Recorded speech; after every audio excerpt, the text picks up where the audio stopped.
وبركاته. الحمد لله رب العالمين، والصلاة والسلام على سيد الأنبياء والمرسلين وعلى آله الطيبين الطاهرين وعلى من تبعهم بإحسان إلى يوم الدين. أما بعد، بسم الله الرحمن الرحيم. وعن ابن مسعود رضي الله تعالى عنه قال: قال رسول الله صلى الله تعالى عليه وسلم: نضر الله عبدا سمع مقالتي فحفظها ووعاها وأداها، فرب حامل فقه غير فقيه، ورب حامل فقيه إلى من هو أفقه منه، ثلاث لا يغل عليهن قلب مسلم: إخلاص العمل لله، والنصيحة للمسلمين، ولزوم جماعتهم، فإن دعوتهم تحيط من ورائهم.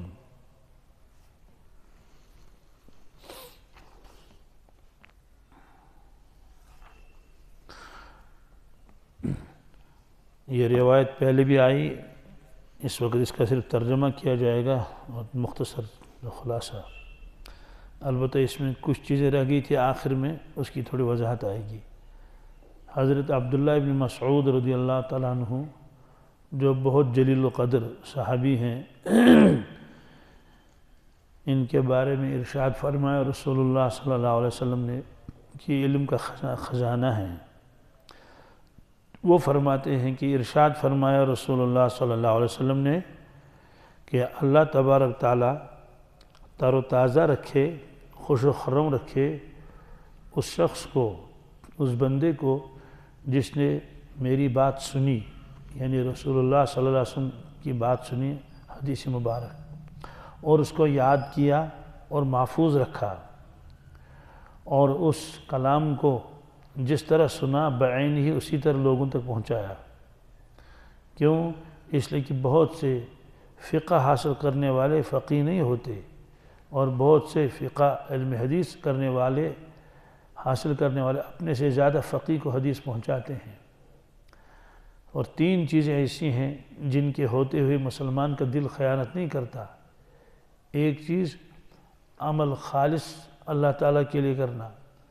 نمبر دو، مسلمانوں کے ساتھ بھلائی اور خیر خواہی کرنا. نمبر تین، مسلمانوں کی جماعت کو لازم پکڑنا، اس لیے کہ جماعت کی دعا ان کا چاروں طرف سے احاطہ کیے رہتی ہے. اس میں علم کی فضیلت کا بیان ہے. آپ نے فرمایا جو بھی میرا امتی میری بات سنے، یعنی وہ تو صحابہ ہی تو ہوں گے، یا اس کے بعد بھی کسی واسطے سے انہوں نے بات سنی، تو اس کو یاد کیا، اس مبارک حدیث کو، اللہ تعالیٰ کے نبی صلی اللہ علیہ وسلم کے ارشاد کو، ووعاہا، پھر اس کو محفوظ بھی رکھا. محفوظ رکھنے کا مطلب ہے کہ بعض مرتبہ آدمی یاد کر لیتا ہے، پھر اس کی طرف توجہ نہیں رہتی ہے تو وہ چیز بھول جاتی ہے. جیسے بہت سارے لوگ قرآن پاک یاد کرتے ہیں پھر بھول جاتے ہیں. یاد تو کیا پھر بھول گئے. تو محفوظ رکھنے کا مطلب ہے کہ اس کو بھولا نہیں. حدیث پاک میں بھی ہے: عرض علی اعمال امتی، میرے امت کے اعمال میرے سامنے پیش کیے گئے تو فرا حسنہا و سیئہا، میں نے امت کی نیکیاں بھی دیکھیں اور امت کی برائیاں بھی میں نے دیکھیں. دونوں قسم کے اعمال میرے سامنے پیش کیے گئے. اور فرمایا کہ ایک عمل میں نے ایسا دیکھا جس سے میرا بڑا دکھ ہوا.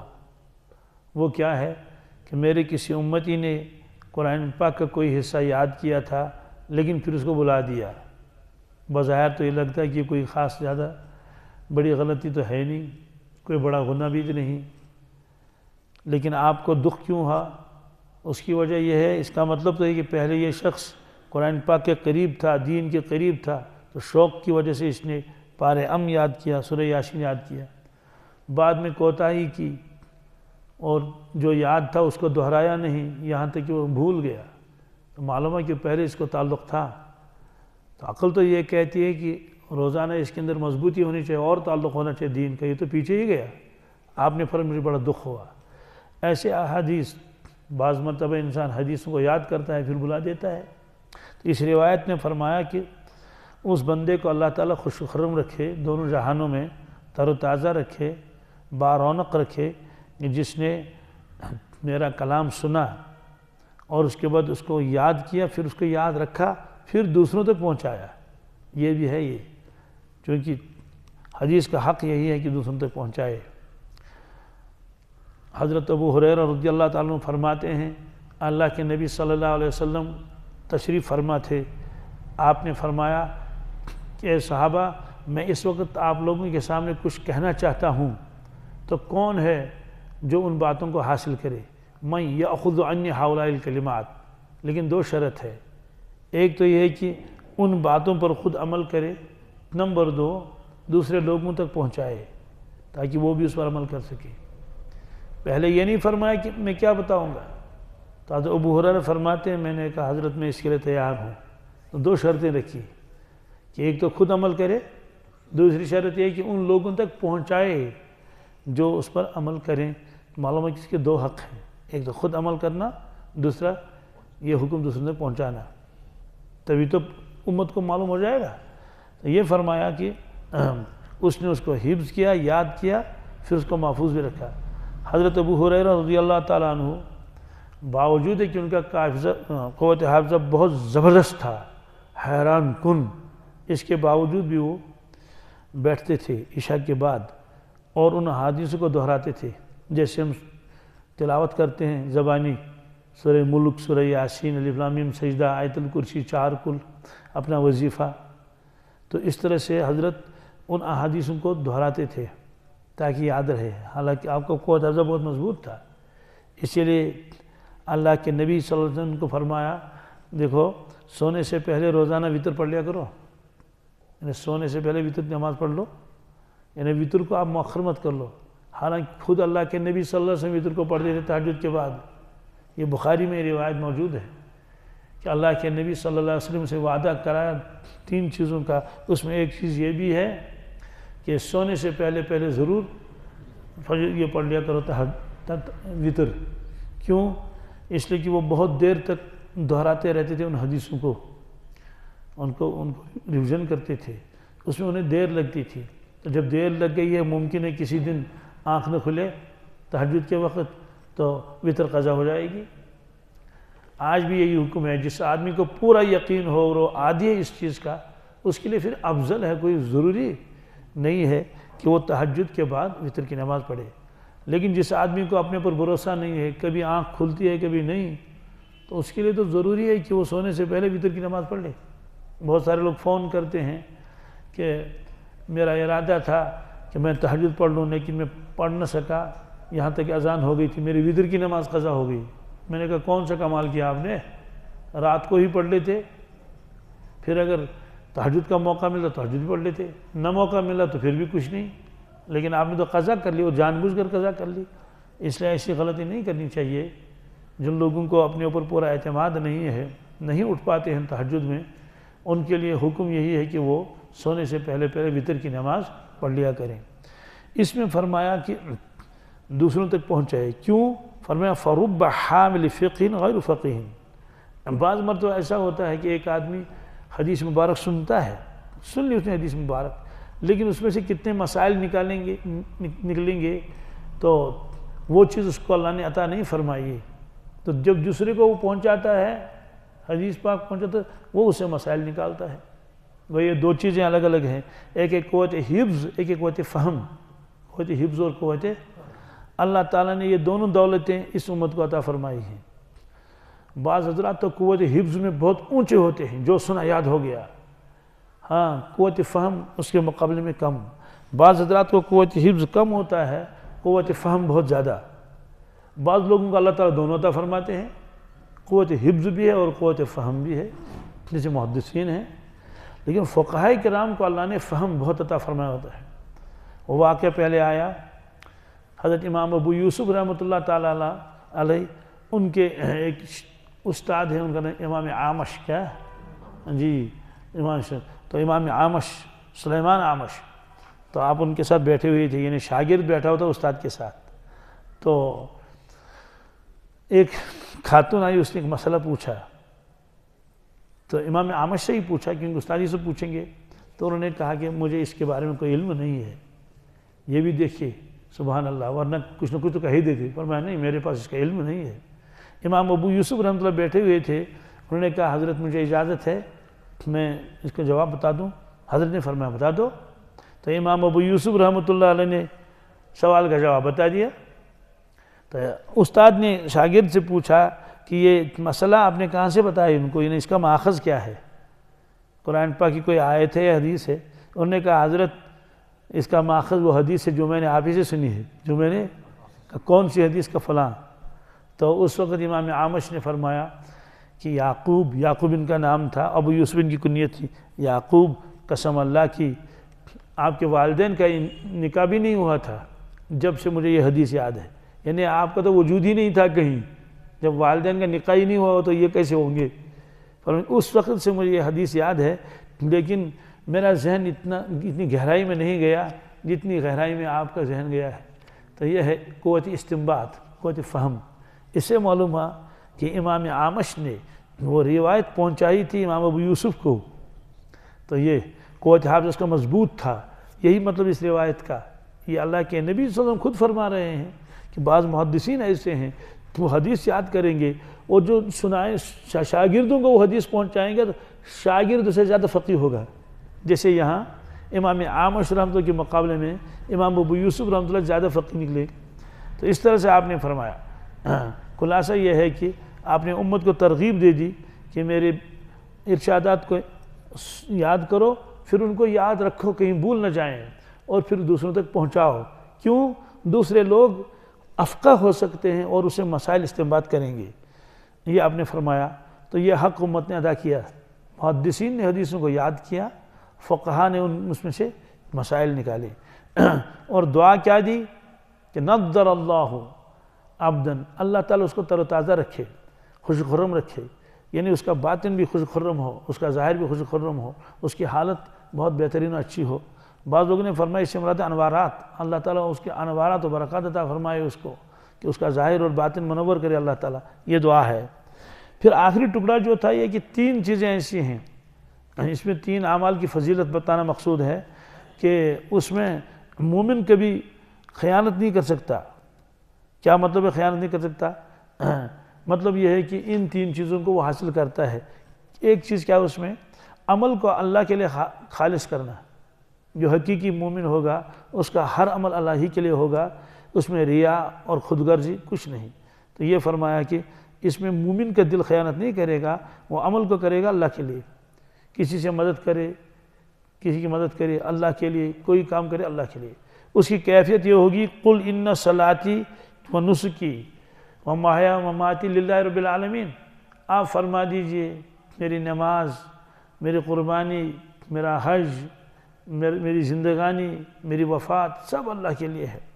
تو ایک حدیث میں ہے کہ جس نے دیا اللہ کے لیے، نہیں دیا اللہ کے لیے، من آتا للہ و منع للہ و احب للہ و ابغض للہ، کسی سے محبت رکھی اللہ کے لیے، کسی سے محبت نہیں ہے، بغض ہے اللہ کے لیے، دیا تو اللہ کے لیے، نہیں دیا تو اللہ کے لیے، فقد استکمل ایمان، اس نے اپنے ایمان مکمل کیا۔ ایک چیز تو یہ ہے، معلوم یہ ہوا کہ ہر عمل کو ہم کریں گے اللہ تعالیٰ کی رضا اور خوشنودی کے لیے۔ نمبر 2، مسلمانوں کے حق میں خیر خواہی کا جذبہ رکھنا، یہ نصح لکل مسلم، اگرچہ تمام مخلوقات کے ساتھ اچھا سلوک کرنا چاہیے، لیکن مسلمانوں کا تذکرہ اس لیے آیا کہ کاروبار تو انہی کے ساتھ کرے گا، رشتے تو انہی کے ساتھ جوڑے گا، اور اٹھنا بیٹھنا تو انہی کے ساتھ ہوگا، اس لیے فرمایا کہ مسلمانوں کے حق میں اپنے دل کے اندر جذبہ اچھا رکھنا چاہیے کہ مسلمان پھولے پھلیں، ان کو نفع پہنچے، یہ ترقی کریں دنیائی اعتبار سے، دینی اعتبار سے، یہ جذبہ ہونا چاہیے مسلمان کے اندر۔ اس کا مطلب جس کے اندر یہ جذبہ ہوگا اس کے اندر حسد بھی نہیں ہوگا اور کینہ بھی نہیں ہوگا کسی کے بارے میں۔ فرمایا کہ مسلمان کے دل میں ایسا ہونا چاہیے کہ مسلمان کے حق میں اس کے اندر جو جذبہ ہے وہ اچھا جذبہ ہونا چاہیے، بلائی کا جذبہ۔ تیسرا فرمایا مسلمانوں کی جماعت کو لازم پکڑنا، اس سے مراد یہ ہے کہ اعمال صالحہ میں، نمازوں میں، جماعت میں، عیدین میں اور جو اجتماعی کام ہوتے ہیں ان میں مسلمانوں کا ساتھ دینا، الگ سے ڈے بنانا اور یہ اللہ تعالیٰ کو پسند نہیں ہے۔ اس لیے لزوم جماعت سے مراد یہی ہے کہ جماعت مسلمین کو اس کو لازم پکڑنا، ان کے ساتھ رہنا اور عمل میں، اعتقاد میں، ہر چیز میں ان کی موافقت کرنا، یہ آپ نے فرمایا۔ یہ چونکہ باب العلم میں ہے تو پہلے علم کا تذکرہ آ گیا۔ آگے ایک روایت اور آ رہی ہے، اس کا ترجمہ کریں گے لیکن خلاصہ اس کا بھی یہی ہے، وہ بھی حضرت عبداللہ بن مسعود فرماتے ہیں، وعن ابن مسعود رضی اللہ تعالیٰ عنہ قال سمعت رسول اللہ صلی اللہ تعالیٰ علیہ وسلم یقول نضر اللہ امرا سمع منا شیئا فبلغه كما سمعه فرب مبلغ اوعى له من سامع رواہ ترمذی وابن ماجہ۔ اس کا خلاصہ یہی ہے لیکن الفاظ بدلے ہوئے ہیں۔ ارشاد فرمایا رسول اللہ صلی اللہ علیہ وسلم نے، اللہ تعالیٰ تر و تازہ رکھے، خوش و خرم رکھے اس شخص کو جس نے مجھ سے کوئی بات سن لی، کوئی بات میری سن لی اس نے، تو پھر اس کو کیا کیا، اور بات اس تک پہنچی تو فَبَلَّغَهُ كَمَا سَمِعَهُ، تو جیسے اس نے سنا تھا ویسے ہی جوں کا توں آگے اس نے پہنچایا۔ کیوں؟ بہت سارے مبلغ میں نے تبلیغ کرنے والا، مبلغ میں نے جس کو تبلیغ کی جائے، جس تک وہ پہنچایا جائے گا۔ او آلہ من السامع، کبھی ایسا بھی ہوتا ہے کہ اس سننے والے سے، جنہوں نے حضور سے سنا، ان سے زیادہ محفوظ رکھنے والا ہوتا ہے۔ چنانچہ محدثین کا یہی معاملہ ہے، عجیب عجیب غریب کہ ان کی قوت حافظت ہے، عقل حیران ہو جاتی ہے، بالکل حیران ہو جاتی ہے۔ متن یاد کرنا زیادہ مشکل نہیں حدیثوں کا، جتنی سند یاد کرنی مشکل ہے۔ سند میں تو انسانوں کے نام یاد رکھنے پڑتے ہیں نا، تو کبھی ایک سند ہے، کبھی دوسری سند ہے، اب اس نے اس نے سنا، اس نے اس سے سنا، اس نے اس نے سنا، کبھی ایک سند میں 6 آدمیوں کا تذکرہ آتا ہے، 5 آدمیوں کا تذکرہ آتا ہے، تو بہت مشکل ہے افراد کا نام یاد رکھنا، اور یہ محدثین ان کے بھی نام رکھتے ہیں، یاد رکھتے ہیں۔ چنانچہ جو بخاری شریف ہے، مسلم شریف ہے، ابو داؤد ہے، ابن ماجہ ہے، اور ترمذی ہے، اور موطا مالک ہے، موطا محمد ہے، ان تمام کتابوں میں سند بھی ہے اور متن بھی ہے، سند بھی ہے۔ ہاں، بہت ساری کتابیں ایسی ہیں ان میں سند نہیں، صرف متن ہے، جیسے مشکات شریف میں جان بوجھ کر اس نے سند کو حذف کیا ہے۔ کیوں؟ انہوں نے کہا بھائی سند لکھنے کی ضرورت نہیں ہے، حوالہ کافی ہے۔ جیسے آج بھی کوئی آدمی حدیث بیان کرتا ہے تو وہ آخر میں کہتا ہے رواہ ترمذی، بس اتنا کافی ہے، اب سند سنانے کی ضرورت نہیں کیونکہ سندیں محفوظ ہو چکی ہیں۔ بارہ اس میں فرمایا کہ بہت سارے وہ لوگ جن تک میرا کام پہنچایا جائے کلام، وہ زیادہ محفوظ رکھنے والے ہوتے ہیں اس شخص کے مقابلے میں جو وہاں تک پہنچایا۔ بہرحال یہ ہے، اس روایت کا خلاصہ بھی یہی ہے، صرف الفاظ تھوڑے بدلے ہوئے ہیں۔ ہاں، اس میں ایک چیز آگئی کما سمعہ، تو اس حدیث میں یہ فرمایا کہ روایت باللفظ کی قید ہے، یعنی ایک ہے روایت بالمعنی، ایک ہے روایت بالالفاظ، انہی الفاظ کے ساتھ نقل کر لینا، یہ فرمایا۔ اصل تو یہی ہے، اس کو کہتے ہیں روایت باللفظ، جو لفظ سنے وہی نقل کرے۔ تو صحابہ کرام ایسا ہی کرتے تھے، لیکن کبھی کبھی روایت بالمعنی بھی ہو جاتی تھی، لیکن ڈرتے تھے۔ او کما قال صلی اللہ علیہ وسلم فرماتے تھے، یہ او کما قال، آپ نے قل هو اللہ احد پڑھ لیا، قل هو اللہ احد اللہ الصمد لم یلد ولم یولد ولم یکن له کفوا احد، او کما قال اللہ، یہ نہیں کہیں گے۔ کیوں؟ او کما قال، ایسا ہی اللہ نہیں، یہ تو الفاظ ہی وہی ہیں جو اللہ تعالیٰ نے نازل فرمائے ہیں، لیکن حدیثوں کے بارے میں او کما قال کیوں کہنا پڑتا ہے؟ اسی کے راوی جب نقل کرتا ہے بات کو تو کبھی وہ الفاظ بدلتا ہے لیکن مفہوم وہی ہوتا ہے، مفہوم وہی ہوتا ہے۔ تو اس میں صحابہ کرام کی کوشش یہ ہوتی تھی کہ الفاظ بھی نہ بدلیں، لیکن اس کے باوجود اگر الفاظ بدل گئے تو محدثین نے اس کی اجازت دے دی ہے، ہاں اس کی اجازت ہے، اس کی اجازت ہے۔ اب الفاظ کیسے بدلیں گے؟ ایسے میں نے ایک بات کی، 10 ساتھیوں نے اس کو سن لیا، اب وہ اس بات کو آگے نقل کر رہے ہیں، وہی اب بیان ہی وہ الفاظ نہیں ہوں گے، بیان کے الفاظ بدلے ہوئے ہوں گے، تقدیم و تاریخ ہوں گے، مفہوم وہی ہوگا، مفہوم وہی ہوگا۔ تو اس کو روایت بالمعنی کہتے ہیں، تو اس کی بھی اجازت دے دی ہے، لیکن اصل ہے روایت باللفظ کہ وہی جو اللہ کے نبی نے فرمائے انہی کو دہرانا۔ اس میں اپنے بے راز بھی ہوتے ہیں، اور اس کی حضور نے جب فرمایا، ایک روایت میں کہ ایک شخص آیا، انہیں عرض کیا یا اللہ کے نبی صلی اللہ علیہ وسلم، میرے آنکھوں کی روشنی کم ہو گئی ہے، کچھ آپ فرما دیں۔ آپ نے ایک دعا ان کو بتا دی کہ یہ دعا پڑھ لو، اس دعا میں توسل ہے رسول اللہ صلی اللہ علیہ وسلم کا۔ تو حضور نے فرمایا کہ آپ جب یہ پڑھیں گے تو بن نبی یہ الفاظ تو اس نے یاد کر لی. جب اس نے دہرایا واپس تو نبی کی جگہ رسول کہا. کیا آپ نے فرمایا نہیں، جو میں نے کہا وہی کہو، نبی ہی کہو. اس سے معلوم ہوا کہ روایت بالمعنی کے مقابلے میں روایت باللفظ یہ زیادہ بہتر ہے اور اصل یہی ہے.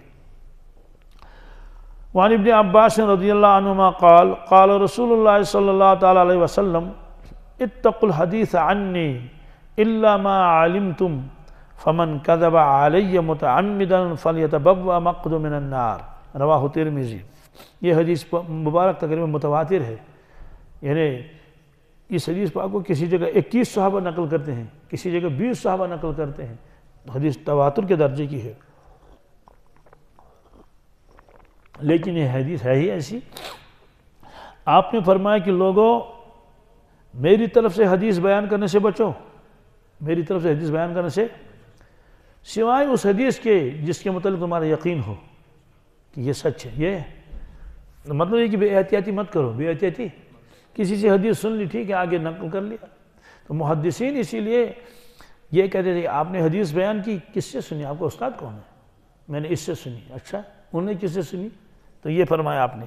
چونکہ اس حدیث پاک میں یہی ہے کہ جس آدمی نے جھوٹ بولا، میری طرف جھوٹ کو منسوب کیا، کذب علیہ متعمداً، جان بوجھ کر، اس کو چاہیے کہ وہ اپنا ٹھکانہ دوزخ میں بنا لے. مطلب تھا کہ وہ دوزخی ہے. کیا ایک آدمی اس کی طرف بات نقل کرتا ہے لیکن وہ بات صحیح نہیں ہے، چلو ٹھیک ہے، اس نے جھوٹ بولا، اس شخص نے جھوٹ بولا تو وہ جھوٹ کا گناہ ہوگا، جھوٹ کا گناہ ہوگا بس. لیکن ایک آدمی بات نقل کرتا ہے، اس کو منسوب کرتا ہے اللہ کے نبی صلی اللہ علیہ وسلم کی طرف، تو ظاہر سی بات ہے وہ تو قانون بنے گا نا. عام آدمی کی بات قانون تھوڑی بنے گی. میں نے کوئی بات کہہ دی، ٹھیک ہے، کہی جیسے اور لوگ ہیں ویسے ہم بھی، ہم اور لوگ بھی ہیں. لیکن ایک آدمی اس بات کو منسوب کر رہا ہے اللہ کے نبی صلی اللہ علیہ وسلم کی طرف، تو قانون بن جائے گا. جب سب لوگ نعوذ باللہ جھوٹ بولیں گے تو ظاہر سی بات ہے تو لوگ تو انہی پر عمل کریں گے نا. اس لیے آپ نے فرمایا کہ بچو حدیث بیان کرنے سے میری جانب سے، الا ما علمتم، مگر وہ حدیث بیان کر لو جس کے بارے میں آپ کو یقین ہو کہ یہ حضور نے فرمایا. تو اس لیے اس روایت کو تقریباً 20 یا 21 صحابہ نے نقل کیا ہے. کیوں؟ اسی ڈر کی وجہ سے کہ اس حدیث کو بیان کرتے تھے خوب، من کذب علیہ متعمداً. تو یہ اس لیے تھا تاکہ بے احتیاطی نہیں کریں. بعد میں ایسا ہوا، یہود وغیرہ آئے، انہوں نے حدیثیں گھڑنی شروع کر دی، تو محدثین نے اسی لیے کہا کہ نہیں، سند کے بغیر ہم کسی کی حدیث کو قبول نہیں کریں گے. وعنہ، انہی سے روایت ہے، قال رسول اللہ صلی اللہ علیہ وسلم من قال فی القرآن برأیہ فلیتبوأ مقعدہ من النار. جو آدمی قرآن پاک میں کوئی بات کہے اپنی رائے سے، وہ بھی اپنا ٹھکانہ دوزخ میں بنا لے. وفی روایت، دوسری روایت، قال من قال فی القرآن بغیر علم فلیتبوأ مقعدہ من النار. جو آدمی قرآن پاک کی تفسیر کرے گا اپنی رائے سے، اپنے بغیر علم کے، اس نے بھی اپنا ٹھکانہ جہنم میں بنا لیا. کیوں؟ اس لیے کہ جب وہ اپنی رائے سے تفسیر کر رہا ہے تو اس کی رائے تو غلط بھی ہو سکتی ہے نا. اس لیے فرمایا کہ، اور ایک روایت اور ہے تو تینوں کا خلاصہ ایک ساتھ آئے گا. وعن جندب رضی اللہ تعالیٰ عنہ قال قال رسول اللہ صلی اللہ تعالیٰ علیہ وسلم من قال فی القرآن برأیہ فاصاب فقد اخطأ. رواہ ترمذی و ابو داود. جس شخص نے قرآن پاک کی تفسیر کی اپنی رائے سے اور وہ تفسیر اتفاقاً صحیح ہو کر درست ہو گئی، تب بھی اس نے غلطی کی، تب بھی اس نے سوال. کیوں؟ اس لیے کہ اس کو تفسیر کرنے کا حق ہی نہیں، تفسیر کرنے کا، اور وہ تفسیر کر رہا اپنی رائے سے، اتفاقاً تفسیر صحیح نکلی. اس کی مثال تو ایسی ہے، ایک آدمی ڈاکٹر ہے نہیں، ایک آدمی تھوڑا بہت اس کو علم ہے ڈاکٹری کا، کچھ دوائیوں کا نام رکھیں تو اتفاقاً 2-4 بیمار اس سے ٹھیک ہو گئے. کیا؟ لیکن حکومت کو معلوم ہوا کہ اس کے پاس سرٹیفکیٹ نہیں ہے، سند نہیں ہے، یہ باقاعدہ اس نے ڈاکٹری کا علم پڑھا نہیں ہے، ہلکا پھلکا کچھ تھوڑا بہت جو ہے علم اس کے بارے میں. تو مجھے بتائیے اس نے جرم کیا نہیں کیا؟ تو اس کا کیس کر دیا جائے گا، اس کا مقدمہ ہوگا. وہ کہے گا جناب 4 بیمار تو ٹھیک ہو گئے. اس نے کہا 4 بیمار ٹھیک ہو گئے، 10-20 بیمار پھر بھی تم مجرم ہو. کیوں؟ یہ تو اتفاقی بات ہے. 4 ٹھیک ہو گئے 50 مر بھی سکتے ہیں، 50 تو نیم حکیم خطرہ جات نیم حکیم. ایسے یہاں ہے، ایک آدمی نے اپنے رائے سے قرآن پاک کی کسی آیت کی تفسیر کر دی، اتفاقاً وہ صحیح نکلی، تب بھی اس نے غلطی کی. کیوں؟ اس کو حق نہیں ہے، اس کو حق نہیں ہے. تو یہ آپ نے فرمایا تفسیر بالرائے کے بارے میں. تفسیر کے بارے میں لکھا ہے 15 علوم ہونے چاہیے. کتنے؟ 15 علوم. یہ روایت ایک آئے گی، اس میں آئے گی کہ قرآن کو قرآن کے ساتھ مت ٹکراؤ. تو یہ 15 علوم کیا کہیں؟ علم لغت. کیا؟ لغت کا علم ہونا چاہیے کہ لغوی معنی اس لفظ کے کیا ہیں. جیسے الصوم ہے، الصلاۃ ہے، الزکوٰۃ ہے، اس کے لغوی معنی کیا ہیں. نمبر 2 علم نحو. کیا؟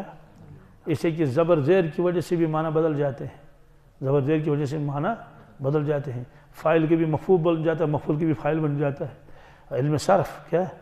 وہ بتائے کہ صیغہ کون سا ہے، واحد کا صیغہ ہے یا تثنیہ کا صیغہ ہے، جمع کا صیغہ ہے. یہ سارے. علم اشتقاق. اشتقاق کے معنی مشتقات کا علم ہونا چاہیے. مصدر سے یہ چیزیں نکلی ہیں.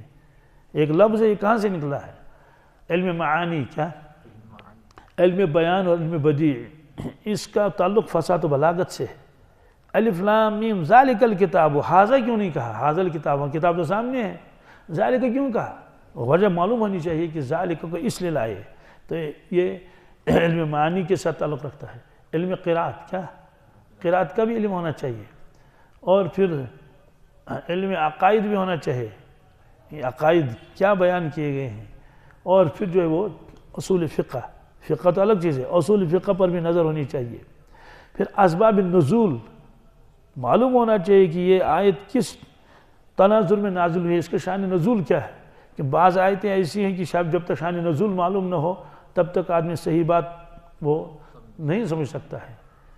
یعنی کہ ہر ایک کا شان نزول نہیں، بعض چیزیں ایسی ہوتی ہیں شان نزول اس کا معلوم ہونا چاہیے. اسی طرح سے ناسخ اور منسوخ. کیا؟ حضرت سیدنا علی رضی اللہ تعالیٰ عنہ مسجد میں داخل ہو گئے، ایک آدمی وہاں بیان کر رہا تھا، کچھ منسوخ آئے تھے، اس کو معلوم نہیں تھا، اسی کی تشریح کر رہا تھا، وہی مسئلے بتاتا تھا. حضرت نے اس کو بلایا، بعد میں فرمایا کہ ناسخ اور منسوخ کا علم ہے. اس نے کہا نہیں. اس نے کہا اس شخص کو مسجد سے نکال دو، اس کو حق نہیں ہے بیان کرنے کا. کیوں؟ ناسخ اور منسوخ کا علم ہونا ضروری ہے. ایسے فقہ پر نظر ہونی چاہیے کہ کون کون سا مسئلہ کس کس آیت سے نکلتا ہے. پھر حدیثوں کا جاننا بھی ضروری ہے. کیا؟ جی. جو حدیثیں تفسیر کرتی ہیں قرآن پاک کی، اس کے علاوہ لکھا ہے کہ علم وحبی بھی ہونا چاہیے. کیا؟ علم وحبی کے نور باطن سے بھی معلوم کر لے ان چیزوں کو. تو فرمایا کہ جس شخص کو اتنی تفسیر نہیں، مہارت نہیں ہے اس کے، تو اس کو اس وادی میں قدم نہیں رکھنا چاہیے. بہت خطرناک وادی ہے، کیونکہ پھر وعید کا خطرہ ہے. تو بہرحال یہ فرمایا کہ جس شخص نے اپنی رائے سے قرآن پاک کے اندر کو تفسیر کر لی، پھر وہ اتفاقاً صحیح بھی نکلی، تب بھی اس نے غلطی کی، مطلب وہ اللہ کے نزدیک مجرم ہے. اسی طرح سے ایک روایت ہے، وعن ابی ہریرہ رضی اللہ تعالی عنہ قال قال رسول اللہ صلی اللہ علیہ وسلم المراء فی القرآن کفر. ارشاد فرمایا رسول اللہ صلی اللہ علیہ وسلم نے کہ قرآن پاک کے اندر جھگڑا کرنا یہ کفر ہے. یہ جی تفسیر کے لیے سب سے پہلے فرمایا کہ القرآن یفسر بعضہ بعضا. جب آدمی تفسیر کرے گا تو سب سے پہلے قرآن پاک کی دیکھنا ہے. کیوں؟ ایک آیت ایک جگہ مجمل، وہی آیت دوسری جگہ مفصل ہے، تو وہ آیت خود اس آیت کی تشریح کرتی ہے. اس کی مثال ہے سورہ فاتحہ میں اللہ تعالیٰ سے مانگتے ہیں اہدنا الصراط المستقیم، یا اللہ ہم کو سیدھا راستہ دکھا. صراط الذین انعمت علیہم، ان لوگوں کا راستہ جن کے اوپر آپ نے انعام فرمایا، جن کو نوازا. یہ نہیں بتایا کون. تو ایک آدمی کہے گا اس سے میں مراد ہوں، میرے پاس فیکٹری ہے، اللہ نے مجھے بہت نوازا ہے. دوسرا کہے گا بس میرے پاس اتنی زمین ہے، مجھے بھی تو اللہ نے نوازا ہے، تو میرا راستہ اختیار کرو. تو کیسے پتہ چلے گا یہ منعم علیہم کون ہے؟ اس میں یہ نہیں لکھا ہے. اب دوسری آیت قرآن پاک میں، اس میں اس کی تفسیر ہے کہ وہ 4 لوگ ہیں، 4 قسم کے. وَمَن يُطِعِ اللَّهَ وَالرَّسُولَ فَأُولَٰئِكَ مَعَ الَّذِينَ أَنْعَمَ اللَّهُ عَلَيْهِم مِّنَ النَّبِيِّينَ وَالصِّدِّيقِينَ وَالشُّهَدَاءِ وَالصَّالِحِينَ وَحَسُنَ أُولَٰئِكَ رَفِيقًا. تو گویا اللہ تعالیٰ نے ایک جگہ فرمایا مجھ سے مانگو ان لوگوں کا راستہ جن کو میں نے نوازا، یہ نہیں بتایا کون. دوسری جگہ فرمایا وہ 4 طبقے ہیں. اس کا مطلب ہے کہ اس دوسری آیت نے اس آیت کی تفسیر کی. تو معلوم یہ ہوا کہ قرآن پاک بعض تفسیر کرتا ہے. اس کو کہتے ہیں القرآن یفسر بعضہ بعضا، قرآن کا بعض کی تفسیر کر لیتا ہے. اسی طرح سے دوسرے نمبر پر آتے ہیں احادیث. کیا جی، یہ تفسیر کرتے ہیں قرآن پاک کی. اس کے بغیر تو قرآن پاک تو سمجھنا یہ ناممکن ہے. کیا ہو ہی نہیں سکے گا. کیسے؟ قرآن پاک بعض چیزیں اجمالاً بیان فرماتا ہے، کوئی تفصیل نہیں. مثلا وَأَقِيمُوا الصَّلَاةَ وَآتُوا الزَّكَاةَ، ایمان والو نماز قائم کرو اور زکوٰۃ دے دو. لیکن نماز قائم کرنے اس کے اوقات اللہ تعالیٰ نے تفصیل کے ساتھ بیان نہیں فرمائے، نہ رکعتوں کی تعداد بیان فرمائی. قرآن پاک میں کسی جگہ نہیں لکھا ہے کہ کن کن نمازوں میں جہر کرنا ہے، کن کن جگہوں میں سر کرنا ہے. کسی بھی جگہ نہیں لکھا ہے کہ عید کی نماز میں پہلے جو ہے وہ نماز ہوگی تو خطبہ بعد میں ہوگا، اور جمعہ میں خطبہ پہلے ہوگا نماز بعد میں ہوگی. اور کہیں بھی نہیں لکھا ہے کہ پہلی 2 رکعتوں میں آپ قرات کریں گے جہر سے، تیسری چوتھی میں خاموش رہیں گے. کہیں یہ نہیں لکھا ہے کہ پہلی 2 رکعتوں میں آپ کو قرات کی، تیسری میں سورہ فاتحہ پڑھنا ہے. مطلب تو یہ ہے کہ یہ تفصیلات تو قرآن پاک میں نہیں ہے. اللہ نے فرمایا کہ حج کرو، حج کا طریقہ قرآن پاک میں نہیں لکھا ہے. اللہ نے فرمایا طواف کرو، لیکن کتنے چکر کرنے بالکل قرآن پاک میں نہیں ہے. ایسے زکوٰۃ دے دو، زکوٰۃ کا نصاب قرآن پاک میں کہیں نہیں لکھا ہے کہ آپ کو 100 روپے میں سے کتنے روپے زکوٰۃ کے دینے ہیں. عشر دے دو، لیکن یہ نہیں فرمایا کہ کس کا عشر کتنا دینا ہے، آبی کا کتنا دینا ہے اور خشک کا. تو یہ ساری چیزیں تو وضاحت کرتے ہیں اللہ کے نبی صلی اللہ علیہ وسلم. تو حدیثوں کو چھوڑ کر آدمی قرآن پاک کی تفسیر کرے گا، کیا کرے؟ کچھ بھی نہیں کرے گا. سوال یہ ہے کہ اگر وہ خود عرب کا رہنے والا ہو، کیا مادری زبان اس کی عربی ہے، پھر بھی قرآن پاک کو نہیں سمجھے گا مکمل. کافی حد تک سمجھ جائے گا، لیکن بہت جگہ وہ اٹک جائے گا. مثلا قرآن پاک میں ایک آیت ہے وَكُلُوا وَاشْرَبُوا حَتَّى يَتَبَيَّنَ لَكُمُ الْخَيْطُ الْأَسْوَدُ مِنَ الْخَيْطِ الْأَبْيَضِ مِنَ الْخَيْطِ الْأَسْوَدِ مِنَ الْفَجْرِ ثُمَّ أَتِمُّوا الصِّيَامَ إِلَى اللَّيْلِ. یہ قرآن پاک کی آیت ہے. اللہ تعالیٰ فرماتے ہیں کلو واشربو، کھاؤ پیو، یہاں تک کہ سفید داغا کالا داغا تم کو الگ الگ نظر آئے فجر کے وقت میں. پھر اپنا روزہ مکمل کرو رات تک. رات داغا کا تذکرہ آیا ہے نا، خیط الابیض اور خیط الاسود، سفید داغا کالا داغا. جب یہ آیت نازل ہوئی تو آپس میں صحابہ باتیں بھی کرتے تھے. تو ایک صحابی سے دوسرے نے پوچھا کہ آپ سحری کب کھاتے ہیں، کب ختم کرتے ہیں؟ انہوں نے کہا اللہ تعالیٰ نے تو حکم نازل فرمایا کہ اندھیرے میں دیکھو سفید اور کالا داغا دونوں کالے نظر آئیں اس کا مطلب اندھیرا ہے، اور اگر سفید نظر آئے کالا نظر اس کا مطلب روشنی آ چکی ہے. تو کہا میں نے تکیے کے نیچے دونوں داغے رکھے ہیں، خیط ابیض اور خیط اسود. بات چلی گئی. یہ بات پہنچی رسول اللہ صلی اللہ علیہ وسلم تک. جب حضرت عدی خدمت میں حاضر ہوئے اسی دن یا دوسرے دن، آپ نے مسکرا کے فرمایا عدی تمہارا تکیہ بہت وسیع ہے، تمہارا تکیہ بہت کشاد ہے، کہ اس کے نیچے خیط ابیض اور خیط اسود دونوں آ گئے. خیط ابیض اور خیط اسود. تو وہ سمجھ گئے کہ مجھ سے سمجھنے میں غلطی ہو گئی. انہوں نے کہا حضرت اس کا مطلب کیا ہے؟ کہ اس سے کالا داغا سفید داغا وہ درجے والا داغا مراد نہیں ہے، اس سے صبح صادق اور صبح کاذب مراد ہے. صبح صادق اور صبح کاذب مراد ہے. صبح کاذب کو قرآن پاک نے فرمایا کالا داغا، اور صبح صادق کو اللہ نے فرمایا سفید داغا. تو معلوم یہ ہوا کہ وہ تو ماہر تھا زبان کا، لغت میں تو یہی کہتے ہیں کہ سفید اور کالا، لیکن اس قرآن پاک کی آیت کا مفہوم وہ نہیں سمجھے اہل عرب ہونے کے باوجود. تو جو اجمی ہیں تو ہم کیا سمجھیں گے؟ ایسے قرآن پاک میں آیا کہ الذین آمنوا ولم یلبسوا ایمانهم بظلم اولئک لهم الامن وهم مہتدون. جن لوگوں نے ایمان قبول کر لیا اس کے بعد انہوں نے ایمان کے ساتھ ظلم کو نہیں ملایا وہ بچ جائیں گے، ورنہ اور بچے گا کوئی نہیں. یعنی وہ دوزخ سے بچ جائیں گے کہ ایمان لائے اس کے ساتھ ظلم نہیں ملایا. صحابہ کرام نے عرض کیا کچھ نہ کچھ گڑبڑ تو ہو ہی جاتا ہے، فرشتے تو ہیں نہیں، اب کیا کریں گے؟ عرض کیا اللہ کے نبی صلی اللہ علیہ وسلم بس بچنا مشکل ہے. بچنا اللہ تعالیٰ فرماتے ہیں وہی امن میں ہیں. آپ نے فرمایا کیوں؟ کہ اس میں ولم یلبسوا ایمانہم بظلم، اپنے ایمان کے ساتھ ذرا بھی ظلم نہیں ملایا. بظلم، تھوڑا سا ظلم، تنوین برائے تحقیر، تنوین برائے حقارت بیان کے لیے ذرا سا ظلم. آپ نے فرمایا نہیں، تنوین برائے تعظیم، تنوین برائے، کہا یہاں عام ظلم مراد نہیں ہے، یہاں مراد ہے ان الشرک لظلم عظیم. اس کا مطلب یہ ہے کہ یہاں ظلم سے مراد عام ظلم نہیں ہے، کسی کو تھپڑ مارا ظلم کیا، یہاں مراد ہے شرک. اللہ تعالیٰ فرمائے ایمان لانے کے بعد شرک نہیں کیا تو اس کے لیے امن ہے.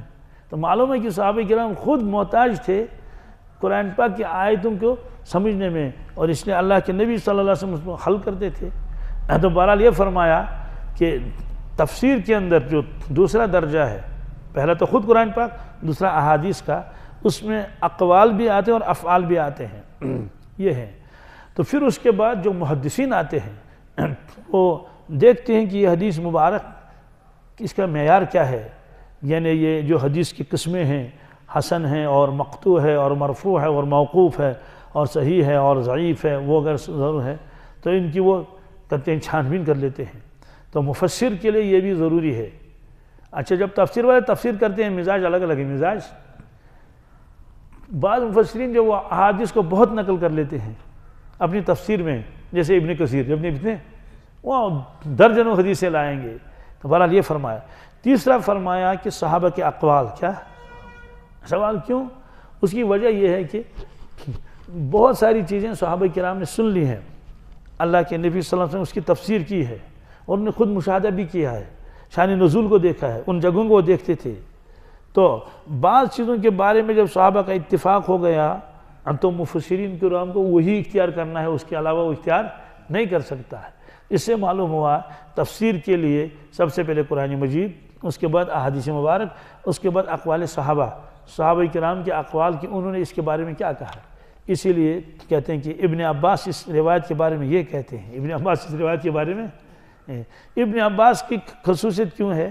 اس کی وجہ یہ ہے کہ اللہ کے نبی صلی اللہ علیہ وسلم ان کو دعا دی تھی، اللہم علمہ القرآن، یا اللہ ابن عباس کو قرآن پاک کا علم عطا فرما. تو اللہ یہ دعا قبول ہو گئی، اس لیے ان کا نام رکھ دیا گیا ترجمان القرآن. کیا؟ جی، ترجمان القرآن. وہ قرآن پاک کی آیتوں میں عجیب عجیب چیزیں بیان فرماتے ہیں. جہاں قرآن پاک میں لکھا ہے اصحاب کہف کا واقعہ، قرآن پاک نے فرمایا کہ سیقولون ثلاثۃ رابعہم کلبہم ویقولون خمسۃ سادسہم کلبہم رجما بالغیب. کچھ لوگ کہتے ہیں کہ اصحاب کہف 3 تھے، چوتھا کتا تھا. کچھ نے کہا کہ وہ 5 تھے، چھٹا کتا تھا، یہ اندھیرے میں تیر مارتے ہیں. کسی نے کہا وہ 7 تھے، 8واں ان کا کتا تھا. قل ربی اعلم بعدتہم ما یعلم الا قلیل. آپ فرمائے اللہ تعالیٰ جانتا ہے ان کی تعداد اور بہت کم لوگ جانتے ہیں، بہت. تو حضرت عبداللہ ابن عباس فرماتے ہیں قلیل میں میں بھی ہوں، قلیل میں میں بھی ہوں. کہ جو وہ 7 تھے، کتنے؟ 7 تھے. تو صحابہ کرام جو ہے وہ یہ آیتوں کی تفسیر کرتے تھے. تو گویا کہ اس کے تیسرے نمبر پر یہ ہے وہ اقوال صحابہ ہے. اور صحابہ کرام نے چونکہ تابعین کو پڑھایا، اس لیے اگر صحابہ کرام سے کوئی بات منقول نہیں لیکن تابعین نقل کر رہا ہے، تابعین نقل کر رہا ہے کہ یہ میں نے صحابہ سے سنی ہے یہ بات، تو صحابہ کے بعد تابعین کا نمبر آتا ہے کہ وہ دیکھیں گے کہ انہوں نے اس آیت کے اندر کون سی تشریح کی ہے. پھر اس کے بعد ایک ہے تدبر، کیا؟ اور استنباط. یہ اللہ تعالیٰ فقہاء کو عطا فرماتے ہیں. استنباط کا مطلب یہ ہے کہ وہ دیکھتے ہیں آیت کو، پھر اس پر غور کرتے ہیں، صحابہ کرام اور سارے حضرات کے سامنے رکھتے ہیں تفصیل، پھر اس کے مزید تدبر کر لیتے ہیں اور وہ کہتے ہیں کہ یہ مسئلہ جو ہے وہ اس آیت سے نکل رہا ہے، یہ مسئلہ اس آیت سے نکل رہا ہے. تو خلاصہ یہ ہے کہ اپنی رائے سے کوئی آدمی تفسیر کر لے تو وہ صحیح نہیں ہے، کہ اس کی وجہ سے وہ ہو جائے گا، گمراہی پھیل سکتی ہے. اور یہ ایک روایت آئی تھی المراء فی القرآن کفر، قرآن پاک کے اندر جھگڑنا ہی کفر ہے. جھگڑنے کا مطلب کیا ہے؟ ہر آدمی کسی آیت کا اپنی عقل سے تفسیر کر رہا ہے تو جھگڑا تو ہو ہی جائے گا. فرمایا یہ کفر ہے. یہ ایک روایت آئے گی آگے، انما ہلک من کان قبلکم بہذا. آپ نے فرمایا کہ اس سے پہلے امتیں ہلاک ہو چکی ہے. کیوں؟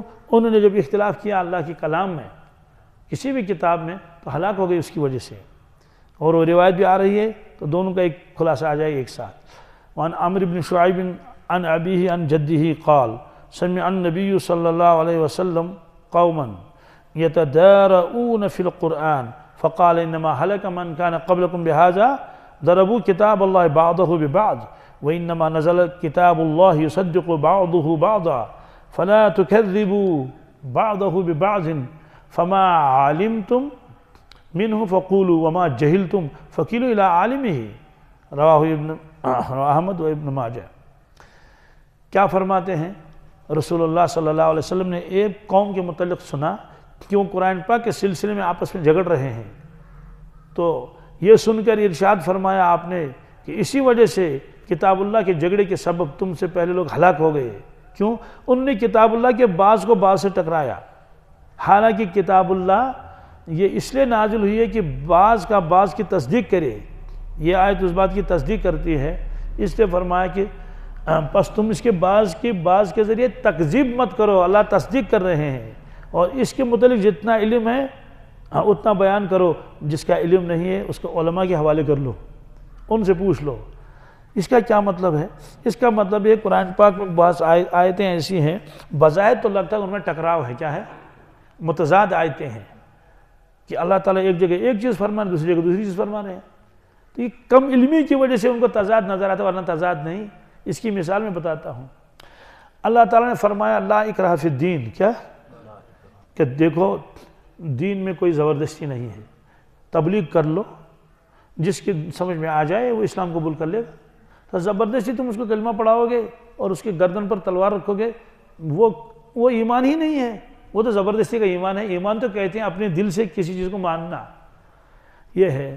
اور قرآن پاک میں ہے بنی اسرائیل 70 آدمی تھے اور وہ جبل طور پر لے گئے ان کو موسیٰ علیہ السلام، اللہ تعالیٰ نے فرمایا یہ تورات ہے اس کو مان لو، انہوں نے ایک چون چارہ کیا کہ ہم نہیں اس پر عمل کر سکتے، تو آپ نے جبریل امین سے فرمایا کہ پہاڑ اٹھا کے لاؤ، پہاڑ اٹھا کے، تو وہ پہاڑ اٹھا کے لائے، ان کے سروں پر کھڑا کر دیا، یہ قرآن پاک میں ہے۔ تو انہوں نے کہا کہ مانتے ہو نہیں مانتے ہو؟ تو انہوں نے کہا حضرت مانتے ہیں۔ کیا کہا؟ نہیں مانو گے تو ابھی گرا دیں گے۔ تو ایک آدمی کم علمی کی بنیاد پر کہتا ہے یہ دیکھو یہ تو ٹکراؤ ہے، ادھر سے تو اللہ تعالیٰ فرمایا جبر مت کرو، ادھر سے اتنی زبر کھو رہا ہے کہ وہ پہاڑی اٹھا کے لائے، کوئی تھپڑ نہیں مارا، وہی نتقنا جبل فوقہم کانہ ذلۃ، یہ قرآن پاک سورہ اعراف میں ایسے، تو زبردستی تو ہو گئی۔ ہاں بالکل صحیح ہے، یہ ہے قرآن پاک اور قرآن پاک ٹکرانا۔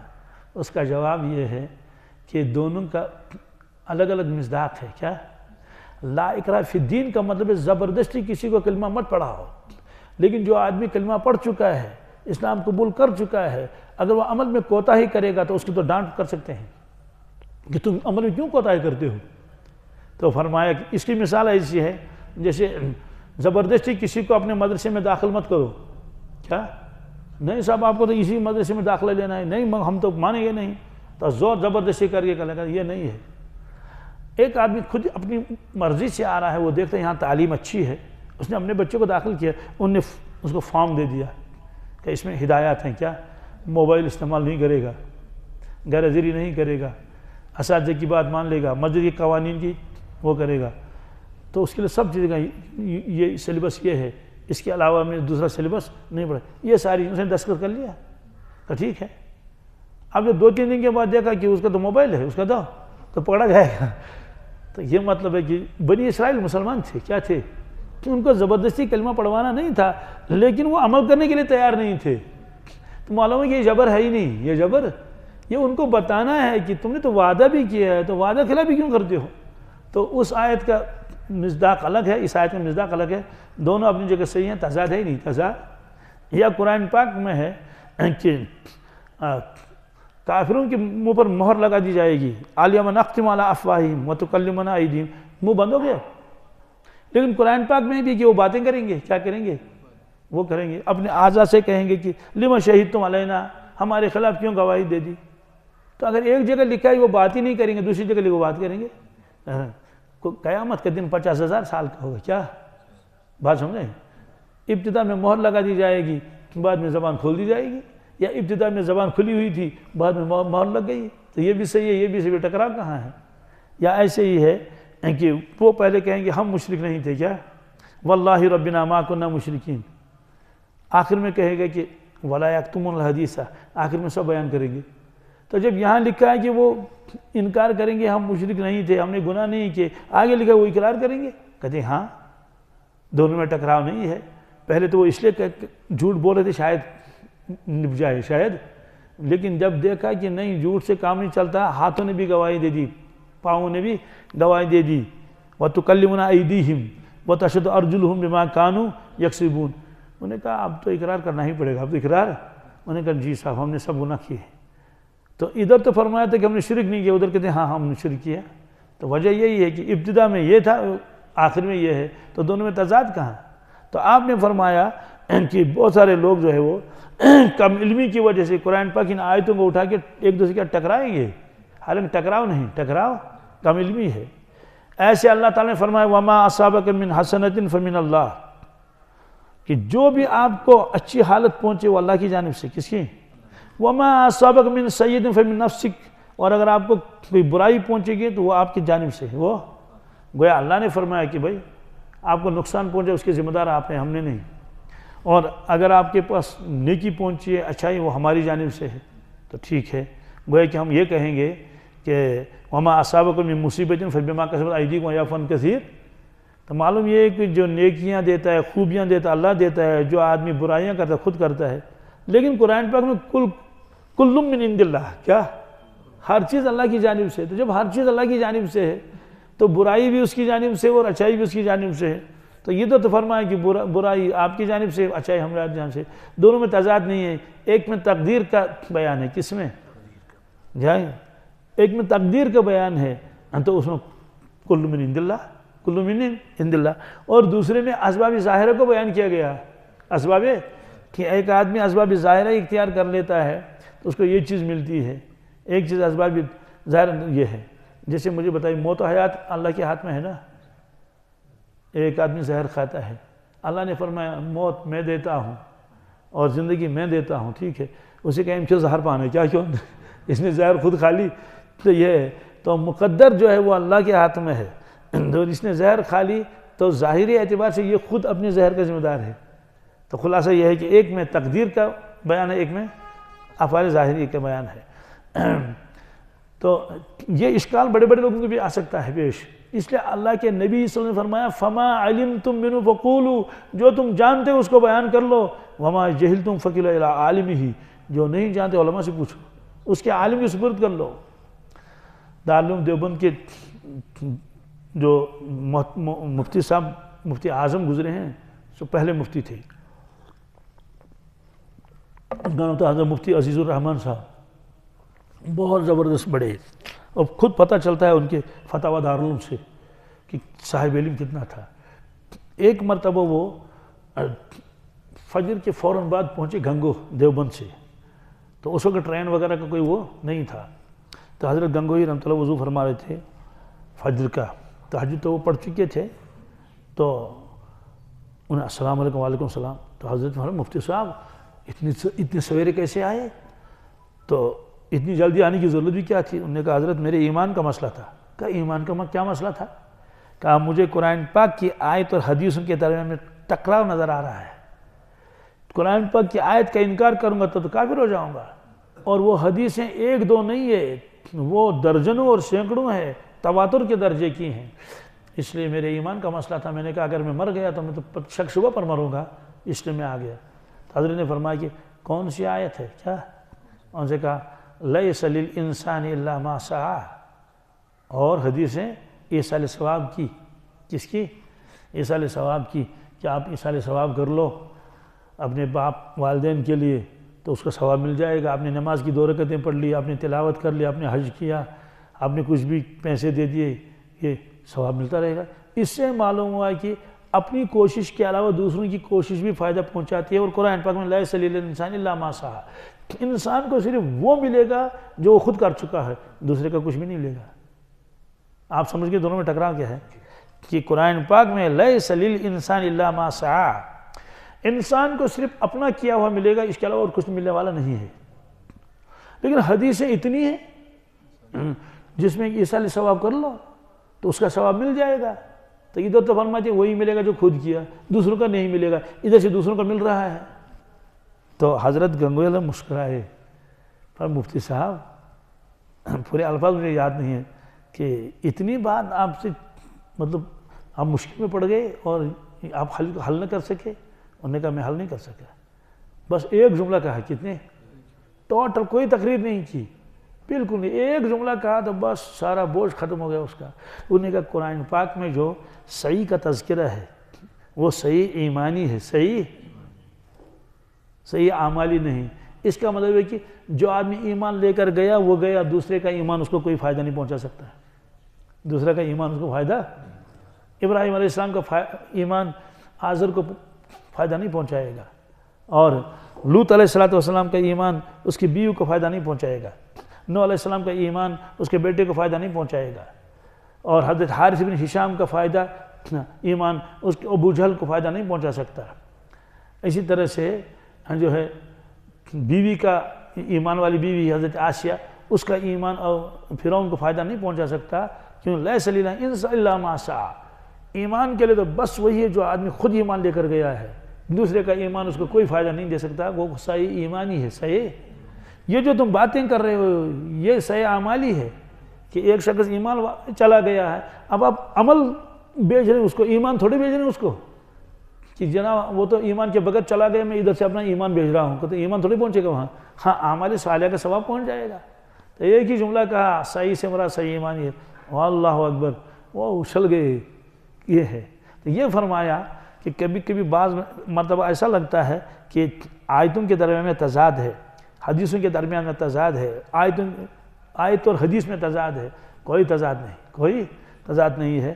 یہ آپ نے فرمایا اللہ کے نبی صلی اللہ علیہ وسلم نے کہ پچھلی امتوں نے ایسا ہی کیا کہ وہ سمجھے نہیں خدا کے کلام کو، تو ایک دوسرے کو ٹکرانے لگے، اور اس طرح سے ایک فتنہ کھڑا ہو گیا اور امت کو نقصان پہنچا۔ تو آپ نے امت کو بچنے کے لیے یہ تعلیمات دے دی، جتنا جانتے اس کو بیان کرو، جو نہیں جانتے اس کا حوالے کرو، کس کے؟ علماء کے حوالے کرو۔ اور قرآن پاک نے بھی فرمایا فَاسْأَلُوا أَهْلَ الذِّكْرِ إِن كُنتُمْ لَا تَعْلَمُونَ، اگر تم نہیں جانتے تو اہل علم کی طرف رجوع کر لو، مسئلہ حل ہو جائے گا۔